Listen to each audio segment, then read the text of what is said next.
ही तांदळाची भाकरी बघा ना किती छान टम्म अशी फुलल्या गेलेली आहे. बऱ्याचदा भाकरी करताना चिकटते, तुटते. त्यामुळे इच्छा असून सुद्धा बऱ्याच जणी करायचं टाळतात. आज तुम्हाला अजिबातही उकळ न काढता झटपट अशा 2 पद्धती सांगणार आहे, की तुमच्या ह्या ज्या तांदळाच्या भाकरी आहेत, अगदी मऊ लुसलुशीत, अगदी चपातीसारख्या तयार होणार आहेत आणि अजिबातही कडक होणार नाही. घरचे तर तुमचे कौतुक करताना थकणारच नाहीत. इतक्या छान भाकरी तयार होणार आहेत. चला मग लगेचच रेसिपीला सुरुवात करूया. रेसिपी थोडी जरी आवडली तर एक लाईक करून चॅनलला सबस्क्राईब करायला विसरू नका. सर्वात आधी एक खोलगट परात घेतलेली आहे. त्यामध्ये रेशनच्या तांदळाचं आपल्याला पीठ घ्यायचं आहे 1 वाटी भरून. वाटी अशी हाताने थोडी दाब देऊन भरून घेतलेली आहे. पीठ छान बारीक दळून आणायचं. हे रेशनच्या तांदळाचं घरचंच पीठ दळून आणलेलं आहे. तांदूळ स्वच्छ धुवून घेतले, घरामध्येच फॅन खाली वाळवलेले आहेत आणि नंतर ते बारीक दळून आणलेले आहेत. दळून आणल्यानंतर पीठ आपल्याला चाळणीने गाळून घ्यायचं आहे. आता पाण्याचंही प्रमाण सांगते, तर याच भांड्याने आपल्याला पाणी मोजून घ्यायचं आहे. म्हणजेच जेवढं पीठ तेवढंच पाणी. अगदी सोपी पद्धत आहे. तर आता एका पातेल्यामध्ये आपण याच वाटीने पाणी घेणार आहोत बघा. तर इथे पाणीसुद्धा तुम्हाला मी दाखवते. तर एवढंच पाणी लागणार आहे. वर जास्तीचं पाणी अजिबातही घेऊ नका. तर आता हे पाणी आपल्याला गरम होण्यासाठी ठेवायचं आहे. पण त्याआधी यामध्ये आपण मीठ घालणार आहोत. मीठ घातल्यामुळे भाकरी जी आहे ती खायला रुचकर लागते. तर पातेलं मी गॅसवर ठेवलेलं आहे आणि पाण्याला छान आपल्याला उकळी न आणता हाताला चटका बसेल इतपत गरम करून घ्यायचं आहे. तर इथे पाणी पाहिजे तेवढं आपलं गरम करून झालेलं आहे. अजिबातही उकळ न काढता झटपट भाकरी तयार करण्याची सोपी पद्धत आहे. म्हणजे नवशिके जरी असाल तरी अगदी झटपट तुम्ही भाकरी तयार कराल. आता पिठामध्ये असा एक खोलगट भाग तयार केलेला आहे. त्यामध्ये थोडं थोडं करत आपल्याला पाणी घालायचं आहे. एकदम पाणी न घालता बघा, मी ज्या पद्धतीने व्हिडिओमध्ये तुम्हाला दाखवते त्या पद्धतीने पाणी घालत राहायचं. 2 ते 3 वेळा असं करायचं आहे आपल्याला. तर आता इथे बघा, परत यामध्ये मी थोडं पाणी घालून घेणार आहे. एकदमच तुम्ही पाणी यामध्ये घातलं तर पीठ व्यवस्थित एकसारखं करायला वेळ लागतो. अशा पद्धतीने जर 2-3 वेळा तुम्ही यामध्ये पाणी घातलं तर पीठ आणि पाणी व्यवस्थित छान हे एकत्र होतं. आता राहिलेलं सर्व पाणी मी घालून घेतलेलं आहे. बघा इथे आपण घेतलेलं जे पाण्याचं प्रमाण आहे एकदम परफेक्ट असं आहे. त्यामुळे अजिबातही तुमची भाकरी जी आहे ती बिघडणार नाही. तर इथे आता बघा, आपण व्यवस्थित एकदा करून घेणार आहोत आणि केव्हाही तांदळाची भाकरी तयार करताना बघा, पाणी गरमच वापरायचं. तर आता इथे बघा, यामध्ये आपण ज्या गुठळ्या तयार झालेल्या आहेत म्हणजेच पाणी टाकल्यानंतर त्या व्यवस्थित एकसारख्या करून घेतलेल्या आहेत. आता चमचा काढून घ्यायचा आहे आणि आपल्याला पीठ एकदमच भाकरीसाठी न घेता यावर झाकण ठेवून हे पीठ 5 मिनिटासाठी असंच ठेवायचं आहे. म्हणजे ते छान त्याला वाफ बसली जाते.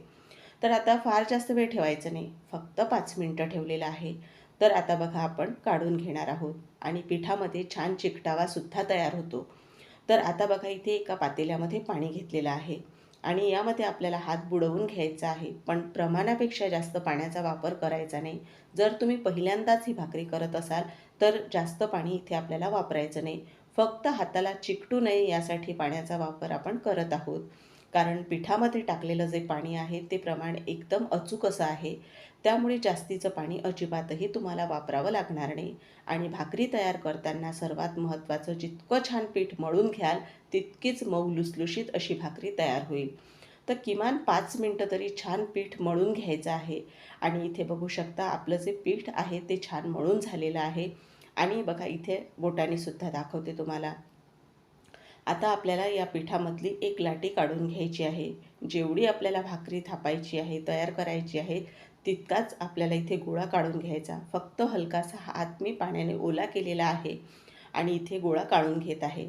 तर इथे मी बघा, हातावर ज्या पद्धतीने गोळा तयार करत आहे, गोळा तयार करताना त्याला अजिबातही अशा तळा जात नाहीत किंवा बघा अशा कडेनी जी आहे ते चिरल्या गेलेला नाही. म्हणजेच अगदी तुमचं पीठ भाकरीसाठी परफेक्ट असं तयार झालेलं आहे.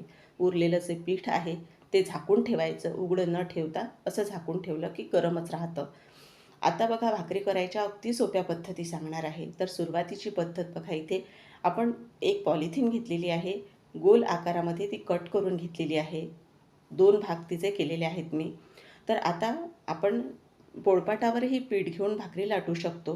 पण त्यामध्ये भाकरीला बरंच असं पीठ लागतं आणि भाकरी अशी कोरडी होते मग थंड झाल्यानंतर. तर तसं न होता बघा, आपण ह्या पॉलिथिन घेतलेल्या आहेत आणि सर्वात आधी तवा इथे आपण लोखंडीच तवा वापरलेला आहे रोजचा चपातीचा. त्याला हलकंसं फक्त तेल लावून घ्यायचं आहे आपल्याला. बऱ्याचदा काय होतं, आपण भाकरी तव्यावर टाकतो पण मधातच ती भाकरी फुलते आणि मध्यभागी जी आहे ती तशी जी आहे शिजल्या जात नाही. त्यासाठी तव्याला व्यवस्थित असं तेल लावून घ्यायचं, पण फार जास्त लावायचं नाही आणि नंतर कापडाने पुसून घ्यायचं आपल्याला. तर इथे मी पुसून घेतलेलं आहे तव्याचं तेल. तेल राहू द्यायचं नाही तव्याला. आता ज्या पॉलिथिन आपण घेतलेल्या आहेत तर त्यावर भाकरी लाटूयात.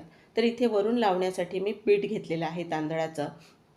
पीठ फार जास्तही लावायचं नाही, कारण इथे पॉलिथिनवर आपण जी भाकरी लाटणार आहोत त्याला अजिबातही पीठ तुमचं राहत नाही किंवा जास्तीचं पीठ लागतही नाही. बघा, ही जी लाटी आपण घेतलेली आहे पिठाची, ती आपण फक्त हलकीशी या तांदळाच्या पिठामध्ये घुळवून घेतलेली आहे. आता बोटाने हलक्या हाताने आपल्याला ही जी लाटी आहे ती प्रेस करून घ्यायची आहे, म्हणजे व्यवस्थित आपल्याला लाटता येईल. आणि वरून एक पॉलिथिन आपल्याला ठेवायची आहे आणि ही जी तांदळाची भाकरी आहे ती लाटून घ्यायची आहे. तर आजची ही पद्धत अगदी जे नवशिके असतील, ज्यांना भाकरी लाटणं जमत नाही, त्यांच्यासाठी तर अगदी खूप सोपी पद्धत आहे. त्यामुळे नक्कीच नवशिके जरी असाल तरी तुम्ही ही पद्धत एकदा जर वापरून बघितली तर तुम्हाला परफेक्ट अशी ही तांदळाची भाकरी तयार करता येईल. तर आता बघा, पॉलिथिन हाताने अशी सरकवत जायची आणि कडेने ही भाकरी लाटायची. तांदळाची भाकरी केव्हाही लाटत असताना कडेने व्यवस्थित लाटून घ्यायची, म्हणजे मध्यभागी भाकरी छान टम्म फुलली जाते. बघा, व्यवस्थित एकसारखी अशी भाकरी लाटायची आणि कडेनी अजिबातही भाकरी कुठेही चिरल्या गेलेली नाही. बघा, पॉलिथिनवरची ही भाकरी आपण लाटतो ती जास्त अशी पातळ तयार होते. आणि बघा, जिथे कुठे तुम्हाला अशी जाड वाटत असेल तर असा हात फिरवून घ्यायचा. आता पॉलिथिन आपण काढून घेणार आहोत आणि भाकरीला तुम्ही बघू शकता अजिबातही कुठेही पीठ राहिलेलं नाही शिल्लक, कारण याला जास्तीचं पीठच अजिबातही आपल्याला लावायची गरज पडत नाही. आणि बघा किती सहज भाकरी निघालेली आहे. तर आहे का कुठे पीठ दिसत आहे का तुम्हाला जास्तीचं? तर आता ही भाकरी आपण छान अशी शेकवून घेणार आहोत. तर आता तवा गरम झालेला आहे. यावर भाकरी आपल्याला हलक्या हाताने अशी टाकून घ्यायची आहे आणि वरून याला आपल्याला पाणी लावायचं आहे, कारण पीठ घेऊन ही भाकरी आपण लाटलेली होती. त्यासाठी वरची बाजू जी आहे ती कोरडी पडू नये, त्यासाठी याला आपल्याला हे पाणी लावायचं असतं. आता गॅसची स्पीड इथे मी मीडियम ठेवलेली आहे. फार जास्त कमी स्पीडवरही भाकरी शेकायची नाही. आणि आता बघा, अगदी सहज आपली भाकरी निघत आहे हातानेच. तर आता ही पलटवून घ्यायची आहे. वरची बाजू लगेचच कोरडी झाल्यानंतर आपल्याला पलटवून घ्यायची आहे भाकरी. आणि आता खालची जी बाजू आहे ती व्यवस्थित अशी आपल्याला भाजून घ्यायची आहे, म्हणजे ती बाजू आपण परत भाजणार नाही आहोत. त्यासाठी व्यवस्थित एकदाच ती बाजू आपल्याला भाजायची आहे. आणि तुम्हाला जर यावर हलकेसे डाग हवे असतील भाकरीवर तर थोडी गॅसची स्पीड वाढवायची. तुम्ही मीडियम स्पीडवरही छान ही भाकरी शेकवून घेऊ शकता. अजिबातही भाकरीला डाग तयार होत नाहीत किंवा बघा, भाकरी छान पांढरी शुभ्र तयार होते. तर आता इथे कडेने आपल्याला ही भाकरी जी आहे ती छान अशी भाजून घ्यायची आहे. आणि बघू शकता, भाकरी आपली छान टम्म फुलल्या जात आहे. भाकरी अजिबातही कच्ची आपली राहिलेली नाही, कारण ही आपण गॅसच्या मीडियम स्पीडवर भाजून घेतलेली आहे. त्यामुळे या भाकरीवर अजिबातही हलकेसे डागसुद्धा आपण पडू दिलेले नाहीत.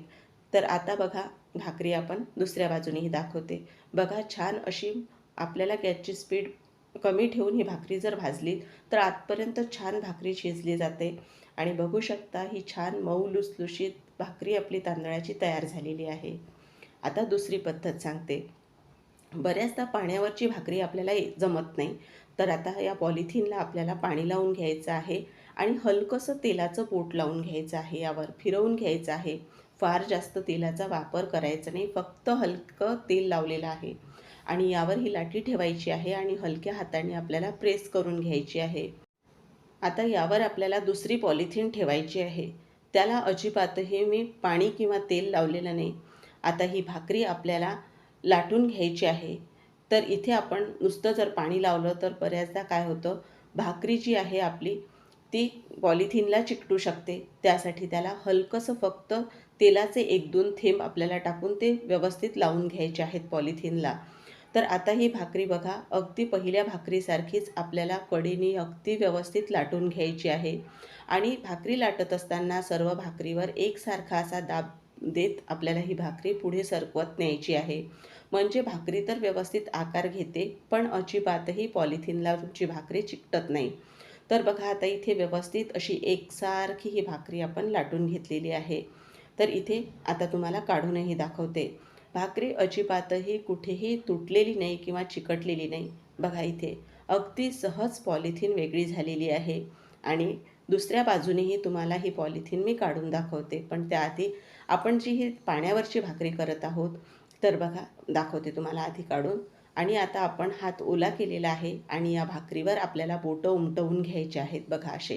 कारण ही पाण्यावरची भाकरी जी आपण तयार करतो तर त्यावर असे बोटं उमटवूनच ही भाकरी तयार केली जाते.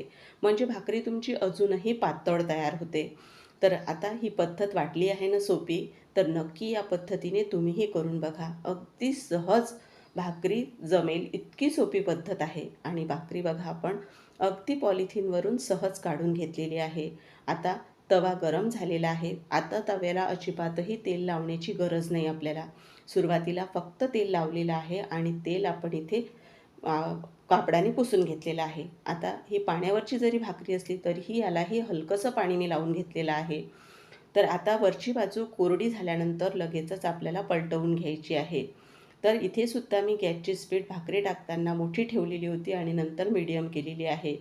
तर आता बघा अगदी सहज भाकरी आपली तव्यावर सरकत आहे. अजिबातही कुठेही भाकरी चिकटलेली नाही. कढीने सर्व भाकरी व्यवस्थित शेकवून घेतलेली आहे आणि दुसऱ्या बाजूने त्याच पद्धतीने भाकरी शेकायची आहे.